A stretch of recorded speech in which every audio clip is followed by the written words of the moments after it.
Hi అండి, బజ్జీలు చేస్తున్నాను. అసలు ఇంట్లో కూర్చున్నా విపరీతమైన చలి, బయటికి రావాలంటే అది తట్టుకోలేనంత చలి. చలి పైగా వర్షం కూడా పడుతుంది. మంచిలో వర్షం ఏంటంటే విపరీతంగా. ఇప్పుడు మళ్ళీ మెసేజ్ కూడా వచ్చింది ఫోన్ లో, వర్షం పడిద్దని. వర్షం పడినా వర్షం పడకపోయినా ఈ చలికి మాత్రం సాయంత్రం బజ్జీలు చేయాలన్నారు.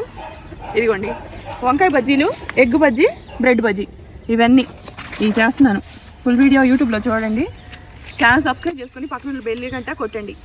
మంచి మంచి వీడియోస్ పెడుతూ ఉంటాను, చూడండి. ఓకేనా? నాకు అన్ని రోజుల్లో కల్లా వింటర్ అంటే చాలా ఇష్టం అండి. చలికాలం అంటే ఎందుకంటే ఇష్టం, ఇంత మంచులో కళ్ళాపులు చల్లుతారు, ముగ్గులు వేస్తారు, సంక్రాంతి నెల అన్న నాకు చాలా ఇష్టం. ఎందుకంటే సాయంత్రం పూట లైట్లు వేసి ప్రతి ఒక్క ఇంటి ముందు కళగా ఉంటుంది. వేడిగా ఇంట్లో ఏదైనా వండుకొని తిని ఫ్యామిలీతో ఎక్కువ హ్యాపీగా ఉంటారు. సో నాకు వింటర్ అంటే ఎక్కువ ఇష్టం. సమ్మర్ అంటే అంత ఇష్టం ఉండదు.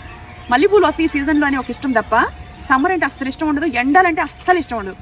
అది మంచు కోసం, ఇక్కడున్న చల్లటి నేచర్ వాతావరణం కోసం మైసూర్ షిఫ్ట్ అయ్యా, విజయవాడ నుంచి, ఆంధ్రప్రదేశ్ నుంచి.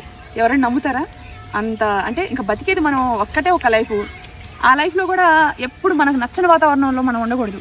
నాకు అలా అనిపించింది, అందుకని మేము మైసూర్ షిఫ్ట్ అయిపోయాం. అంటే బాగుందని టూర్ వచ్చాము కదా సిరి. అవును, టూర్ వచ్చాము, చూసాము, అబ్బా ఇంత అద్భుతంగా ఉంది ఏంటా అని చెప్పేసి ఇంక ఇక్కడ షిఫ్ట్ అయిపోయాము. శతాక్షికి ఎగ్జామ్స్ అయిపోయింది, 10th అయిపోయింది. అది ఇక్కడికి వచ్చి కూడా ఇప్పుడు దగ్గర మనం 3 years అయిందమ్మా. 3 years అయింది. 4th year లో అడుగు పెడుతున్నాం. అవును.